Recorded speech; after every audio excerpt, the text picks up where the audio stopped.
O que é este processo? É um processo movido pela Ordem dos Advogados do Brasil, subseção de Pedreiras, em que se discute a reintegração de posse do imóvel situado ali na esquina da Avenida Rio Branco com a Travessa Mundicoata, ali nas imediações do Palácio do Governo e da rodoviária. Gostaria de perguntar para o senhor quais pessoas estão envolvidas neste processo, né, que culminou neste, digamos assim, falatório, porque ele já se arrasta há um bom tempo, não é? Pois é, esse é um dilema bem antigo desse terreno, né? Até bom aproveitar e explicar, o terreno foi doado no ano de 2009 para a OAB, e a OAB com a pretensão de construir sua sede.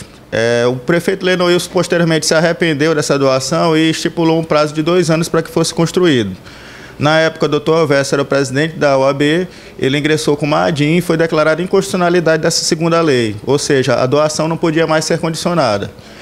Nesse intervalo de tempo, entre indas e vindas com o tribunal, no ano de 2015, a OAB construiu um muro limitando o que seria a definição dos limites do terreno. Ao construir o terreno, houve uma sobra ao fundo, no trecho do muro da OAB e a parede do prédio da Margarida Confecções, né? Então, o município de Pedreiras, com essa sobra, concedeu um termo de aforamento para a dona Margarida e, com a nova gestão da OAB, o doutor Elvésio ingressou com essa ação de reintegração de posse, alegando que essa sobra de terreno, na verdade, pertence, desde a origem, à OAB.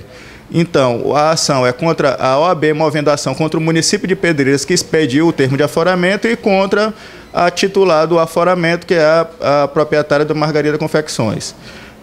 Esse processo é bem interessante, é um caso bem peculiar, em que eu achei por bem fazer uma audiência aqui de conciliação para identificar quais eram os pontos controvertidos e fomos fazer uma inspeção judicial in loco, acompanhado de um engenheiro que realizou as medições do terreno.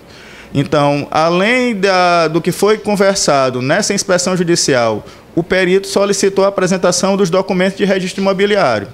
Pelo registro imobiliário foi concluído que o terreno, na origem, ele possuía 40 metros de dimensão, de profundidade por 7,5 de largura. E, fazendo o histórico desse imóvel, foi identificado que foi feita a venda dele antes de ser doado pelo município OAB, houve a venda de 5,5 metros. Então, a redução de 40 para 34,5 metros. Quem comprou posteriormente esses 5,5 metros foi a dona Margarida, é justamente a área onde ela edificou a lateral direita do prédio lá de 3 andares, atualmente ocupado pelo seu comércio. Então, a partir da parede do atual prédio da Margarida Confecções, é que se deveria medir os 34,5 metros. E essa foi a conclusão do perito e foi a mesma conclusão que eu acompanhei. Todos foram intimados da sentença, está no prazo aí recursal.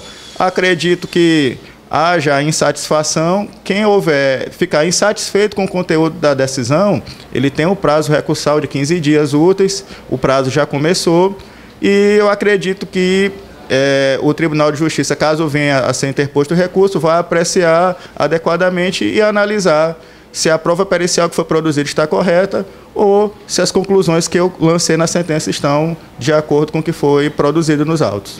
Doutor, apesar do processo ser bem complexo, o senhor conseguiu resumir e fazer com que ele ficasse de fácil entendimento, né? Mas eu gostaria que o senhor desse uma palavra de reflexão para as pessoas que têm alguns conflitos legais com outras, para que elas buscassem uma melhor forma de resolver esse tipo de conflito. Excelente pergunta. A melhor forma de resolver um conflito é no diálogo, entre as próprias partes, elas chegarem a uma autocomposição.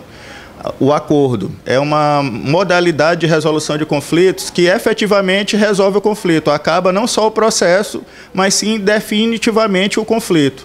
É uma medida que é estimulada pelo CNJ, pelos tribunais. Aqui em Pedreiras, a gente ainda não tem uma câmara de homologação de acordo extrajudicial, mas a tendência nos próximos anos de ser instalado. E o primeiro passo na existência de um conflito é que as partes procurem dialogar. Havendo o diálogo, a tendência é que se chegue a uma solução pacificada. Não havendo essa possibilidade, aí sim que procure o judiciário. Eu percebo muito que o judiciário é sobrecarregado de demandas desnecessárias. Às vezes a parte entra na justiça somente para que o juiz dê uma decisão. Ela às vezes quer conversar com o juiz, ouvir uma opinião do juiz. Só que às vezes nem sempre a decisão do juiz é a decisão mais satisfatória aos interesses das partes. Então é algo que a gente estimula. Por isso, nesse processo, eu designei primeiro, foi uma audiência de conciliação, não houve acordo, não houve consenso. E nessa dimensão, não havendo o acordo, cabe à justiça cumprir o seu papel e ir dando uma decisão de acordo com o que é produzido dentro do processo. É muito importante esclarecer, o juiz julga com base no que está no processo, ele não julga com base em fatos estranhos ao processo.